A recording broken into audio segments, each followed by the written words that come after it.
Thutha wa ikundi nyingi itari cia githirikari kuma mabũrũri ma Rũraya kweheria uteithio wa kimbeca kuri bũrũri wa Kenya, thirikari ikoretwo igicaria njira itiganite cia gucaria mbeca cia kuhura njeki tabarĩra ngũrani thĩinĩ wa sekta itiganite ari hamwe na ugima wa mwĩrĩ. Gĩkĩ nĩ gĩkundi kĩa Mbeu njĩthĩ arĩa makoragwo na mũrimũ wa HIV na arĩa magunĩkaga mũno na uteithio wa kĩmbeca, ndawa na indo ngũrani kuma kũrĩ ikundi ici.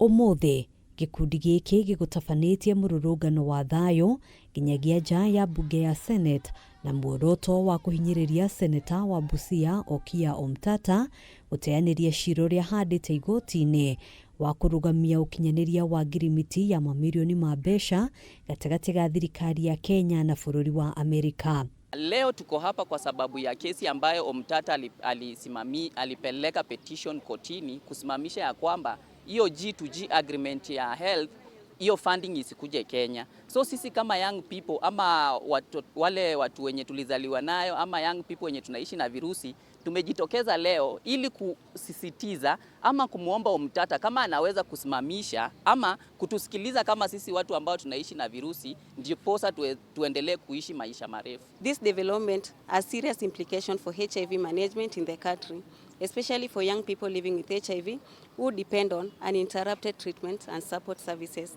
NGIRIMITI ino ĩrĩa yekanĩrĩirwo kĩrore mũthia-inĩ wa mwaka mũhĩtũku yaiguithanĩirio Kenya gũkorwo ĩkĩamũkĩra ciringi bilioni 208 nĩguo kũhũra njeki sekta ya ũgima wa mwĩrĩ, mbeca iria gĩkundi gĩkĩ gĩtarĩirie ũguni wacio harĩ kũhũrana na mũrimũ wa HIV. Hiyo funding ingesaidia kwa mambo mengine kama kutuongezea ARVs, kutusaidia kwa lab kama kutoa viral load, vitu zingine kama kusaidia kuajiri sisi young people ambao wengine walisimamishwa kazi zao kwa sababu ya fund yenye ilipunguzwa last year.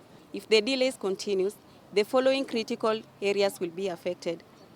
First, continuous supply of ARVs and new medicines.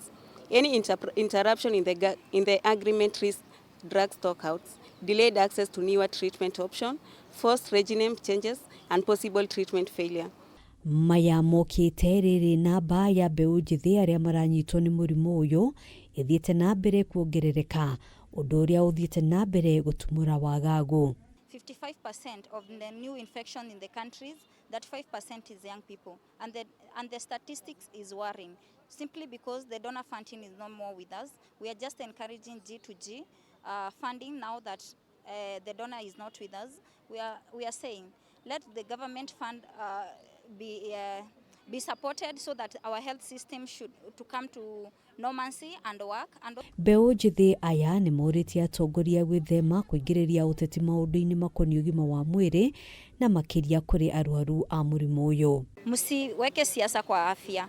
Once you politicize health, you mess with all of us, the entire population, the key population, the very critical ones. So we are saying, let's support one another. The government to play its parts. OKIYA OMTATAH withdraw the statements. We, the people, we have said, we withdraw the statement.